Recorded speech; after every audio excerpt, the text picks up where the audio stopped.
Les acteurs de la société civile en concertation à Abidjan sur la question de la gouvernance forestière. Le projet sur la gestion et la protection forestière au centre des échanges. Des conseils d'usage donnés par le ministre Siandou Fofana en charge du tourisme à 50 étudiants bénéficiant d'une aide pour se perfectionner dans le secteur touristique au Maroc. Mesdames et messieurs, bienvenue. Débutons ce journal avec les acteurs de la société civile qui se sont réunis ce jeudi à Abidjan. Une rencontre au cours de laquelle il a été présenté les projets sur la gestion et la protection forestière qui bénéficient présentement de financement.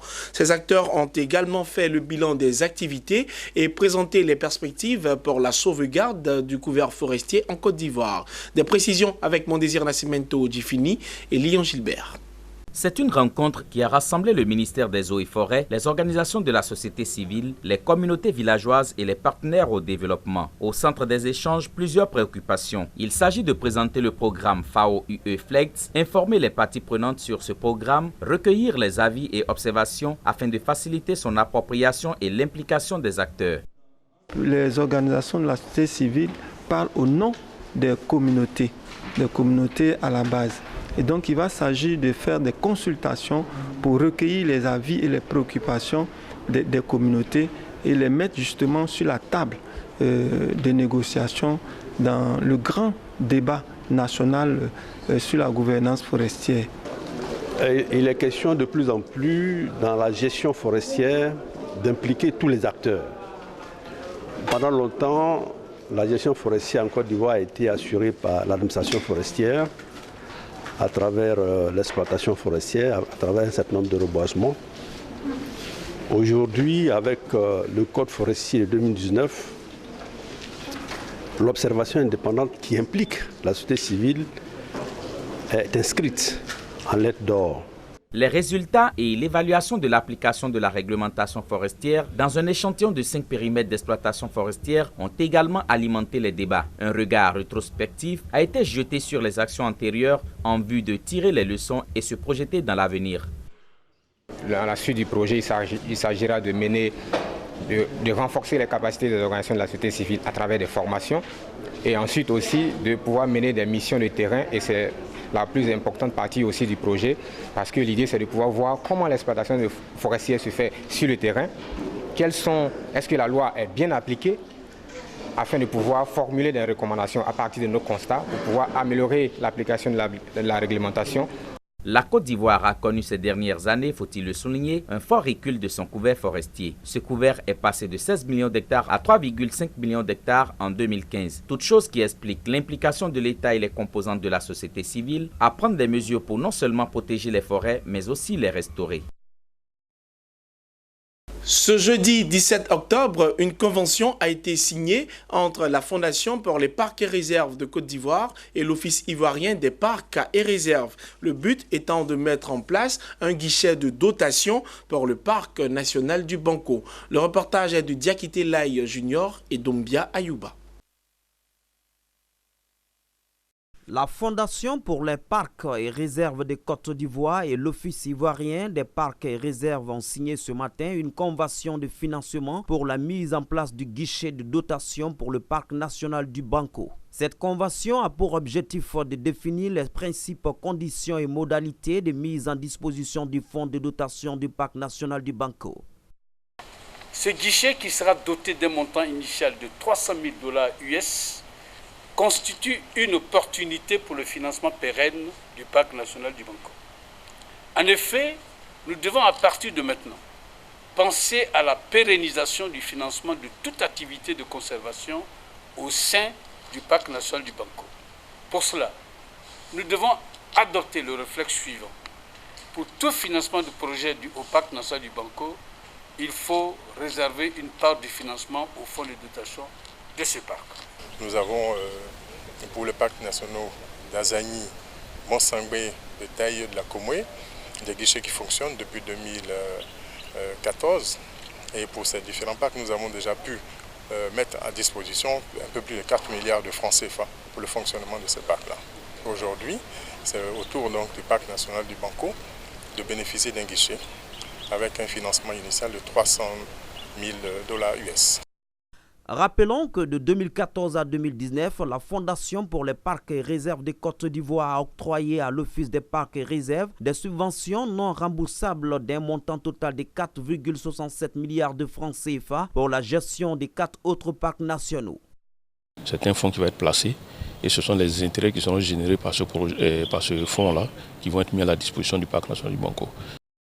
La signature de cette convention a eu lieu en présence du ministre de l'Environnement et du Développement durable et les partenaires techniques et financiers. Pour la conservation de la diversité biologique, notre pays a mis en place un réseau de 14 parcs nationaux et réserves naturelles qui sont représentatifs de l'ensemble des écosystèmes de Côte d'Ivoire.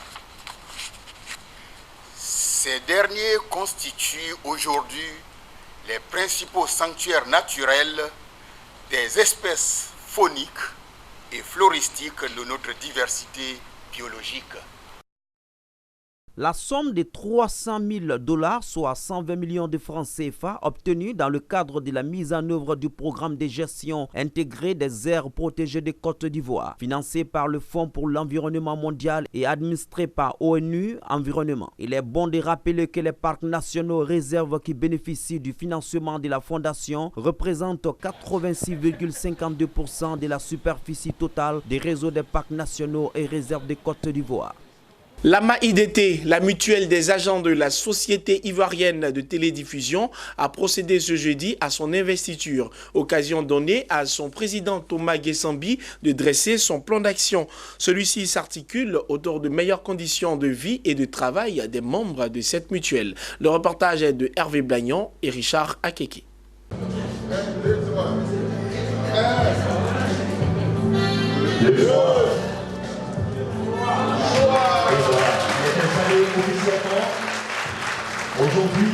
Une investiture sur fond d'affirmation d'un positionnement social. La MAIDT, mutuelle des agents de la Société ivoirienne de télédiffusion, dernière née des mutuelles sociales, veut orienter ses actions sur des programmes de durabilité. Au cours de son investiture, son président du conseil d'administration, Thomas Guessambi, a exposé son plan d'action. Un programme qui met en priorité la santé et l'autonomie immobilière des membres de cette mutuelle. Nous allons naturellement nous attaquer aux conditions de soins de santé des travailleurs de MAIDT, parce que la santé avant tout, comme on a l'habitude de le dire. Et ensuite, il n'y a pas que la santé qui puisse être aujourd'hui une préoccupation pour un travailleur. Il y a naturellement les questions de toit où reposer la tête. Il y a naturellement les questions d'éducation de nos enfants, des renforcements de capacités pour les travailleurs eux-mêmes. Pour atteindre ces objectifs majeurs, le PCA de la MAIDT dit bénéficier du soutien de la Direction générale de l'IDT, la Société ivoirienne de télédiffusion. Les textes fondateurs de notre mutuelle disent clairement qu'à côté des cotisations des travailleurs, il y a la part patronale. Et je dois dire que cette cérémonie de lancement que nous avons ce matin est le signe que notre direction générale nous soutient. Présent à cette investiture, le président du conseil d'administration de l'IDT a témoigné de son soutien à la MAIDT. Une mutuelle dans une société qui se veut productrice est un élément très important de gouvernance pour la direction générale. La mutuelle des agents de la Société ivoirienne de télédiffusion est une mutuelle sociale dont les membres sont issus du personnel de l'IDT, la Société ivoirienne de télédiffusion. Chaque année, le ministère ivoirien du tourisme aide des étudiants à se perfectionner dans le domaine touristique à l'étranger. Cette année, ce sont 50 étudiants sélectionnés pour se rendre au Maroc afin d'y poursuivre leurs études dans le domaine touristique et de l'hôtellerie. Ils ont reçu des conseils d'usage du ministre de tutelle, Sandou Fofana, et c'était ce mercredi à la Bibliothèque nationale. Le reportage est de Canan Fulgence et Ezekiel Seri, commenté par Nadia et Ounoud. Ils sont au total 50 jeunes étudiants à avoir réussi le test de sélection qui leur permettra de se rendre au Royaume du Maroc pour une formation approfondie dans diverses filières du tourisme et de l'hôtellerie. Les lauréats de la 9e promotion d'étudiants du secteur du tourisme et de l'hôtellerie bénéficieront de 2 années de formation au Royaume chérifien. Une initiative pilotée par la direction de la coopération et de la professionnalisation du ministère du Tourisme. Selon le président du Fonds touristique, cette action s'inscrit dans le cadre du programme social du gouvernement et de la politique de développement du tourisme en Côte d'Ivoire. Il faut les former pour que le niveau soit bon, parce que quand vous voyez sur le terrain, vous prenez beaucoup d'établissements hôteliers. Ceux qui y travaillent ne sont pas forcément des professionnels, c'est des gens qui ont appris sur le tas. Alors qu'aujourd'hui, si le ministère du Tourisme, par sa stratégie Sublime Côte d'Ivoire, veut que la Côte d'Ivoire soit le 5e au niveau africain du tourisme et 3e pôle économique, il faut que les gens soient formés pour occuper les postes afin que le tourisme soit vraiment professionnel. On a constaté qu'il y avait un besoin énorme de formation pour permettre aux entreprises du secteur d'avoir les compétences du personnel qualifié pour, n'est-ce pas, réaliser leurs ambitions en tant qu'opérateurs du secteur. Le représentant des parents ainsi que le porte-parole des étudiants ont dit leur reconnaissance au ministère du Tourisme et ont promis chacun de jouer leur partition afin que cette formation porte ses fruits. Merci, monsieur le directeur.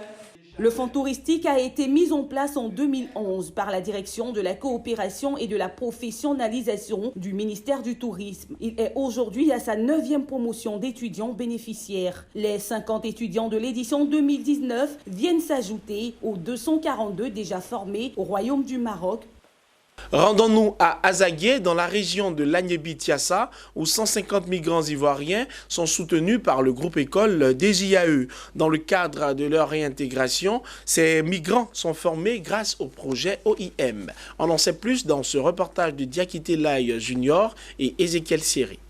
Les locaux du groupe École de Ziaye International situé dans la commune d'Azagué ont servi de cadre pour la cérémonie de lancement de la 2e phase du projet de réintégration des migrants ivoiriens. Cette 2e phase vise à former et installer 150 Ivoiriens de retour et les membres de la communauté. La cérémonie a débuté par une projection de films sur quelques réalisations de l'école, suivie de la présentation du bilan de la première phase. D'ailleurs, je remercie l'État du Côte d'Ivoire, je remercie l'OIM, l'Union européenne, qui ont donné une seconde chance à la jeunesse ivoirienne. Ils ont pensé que les droits c'est de l'autre côté. Ils sont partis, ils n'ont pas réussi, ils sont revenus. La première vague, c'était 50. On a réussi à changer leur mentalité. Rappelons que le groupe École de Ziaye, pour ce projet depuis la première phase en 2018, bénéficie le soutien du gouvernement de la République de Côte d'Ivoire. Je suis très content que des jeunes Ivoiriens qui aient tenté d'aller ailleurs, qui soient revenus sans complexe et décident de reprendre leur vie en main. C'est une satisfaction. L'Union européenne et l'Organisation internationale pour les migrations restent des soutiens de taille pour ce projet. Ils expriment leur satisfaction du bilan de la première phase. Notre partenariat avec l'école de IAE a commencé en 2018. On les a rencontrés dans une exposition qui avait été organisée par l'agence Emploi Jeunes et ils ont été sélectionnés pour mettre en place une activité de réintégration, de formation et installation de migrants de retour. Au cours de ce lancement, quelques-uns des 50 migrants formés en 2018 dans diverses options telles que entrepreneuriat bâtiment, agriculture végétale, l'option animale, etc. ont fait des témoignages. Ils ont aussi invité leurs cadets au courage et abnégation. Je suis fier, je suis content de recevoir mes cadets. Parce qu'il faut dire que ça va nous permettre l'expérience qu'on a eue ici à l'école des IAE, on va les transmettre cela pour qu'eux aussi à leur tour ils puissent bénéficier de la formation et puis bénéficier de ce qu'on a eu comme opportunité dans cette grande école. Une visite guidée au sein de l'établissement qui est bâti sur une superficie de 15 hectares a mis fin à cette belle journée de ce mardi au Temple de Savoie, le groupe École des IAE International.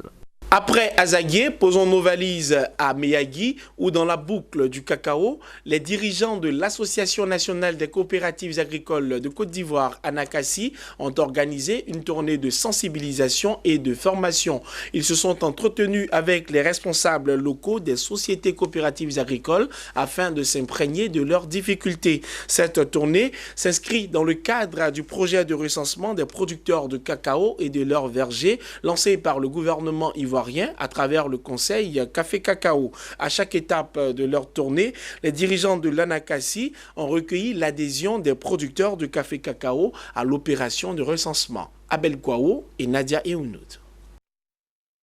Son bâton de pèlerin en main, Soro Penatirgué et sa délégation en mission de sensibilisation dans la boucle du cacao, précisément à Meyagui. L'Association nationale des coopératives agricoles de Côte d'Ivoire, Anakassi, est venue inviter les producteurs de café cacao à se faire recenser et à identifier leurs vergers. Une opération lancée par l'État de Côte d'Ivoire à travers le Conseil du café et du cacao. Cette initiative vise à aider le gouvernement à assurer une croissance soutenue de la filière café-cacao à travers la collecte de données structurelles et la production de statistiques qui serviront de base à la réorganisation du secteur et à l'optimisation des ressources.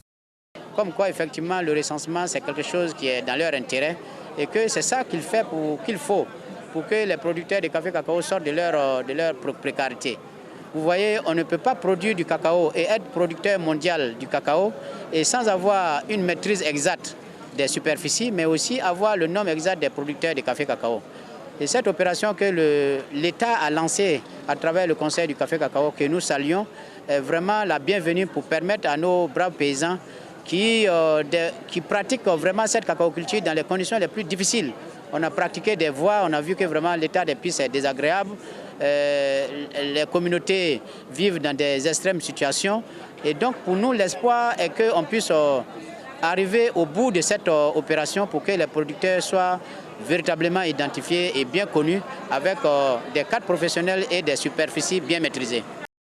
À Meyagui, comme dans la sous-préfecture de Dobaz, le message de l'Anakassi est le même. L'opération de recensement est une bénédiction pour la filière café-cacao. Les producteurs ont dit leur adhésion à l'opération. Mais à partir de cet instant, nous allons nous exprimer, on va expliquer à nos frères en brousse, à nos parents, le bien fondé de ce recensement-là. Ça nous permet d'avoir de l'argent pour envoyer nos enfants à l'école, ça nous permet d'avoir des crédits et ça nous permet même de vendre nos produits sans qu'on nous vole. Si tu as, comment on appelle, le champ de ton papier que tu présentes, tu as une carte, tu vas à la banque, on peut te donner un prêt pour que tu puisses t'occuper de tes enfants. Je suis coiffeuse, mais mon papa est planté. Donc demain, je vais aller dire à mon papa, il va identifier son champ. À Doba, comme à Meyagui, cette tournée a vu la forte participation des producteurs et des sociétés coopératives. Cette tournée de Soro Penatirgué dans la boucle du cacao a été l'occasion de rassurer les planteurs quant aux actions menées par l'Anakassi pour pallier aux difficultés des producteurs agricoles. Elle compte en effet équiper et financer les coopératives agricoles par la mise en place d'un fonds de garantie bancaire, sécuriser les opérations des coopératives par la bancarisation et le porte-monnaie électronique et mettre en place une assurance vie et non-vie pour les producteurs. Il a par la suite invité toutes les sociétés coopératives agricoles de Côte d'Ivoire à rejoindre l'Anakassi pour le développement de ces sociétés coopératives et pour une contribution à l'émergence de la Côte d'Ivoire en milieu rural. C'était la dernière information de ce journal. Merci de nous avoir suivis et bonne suite de programme sur Business 24 Africa.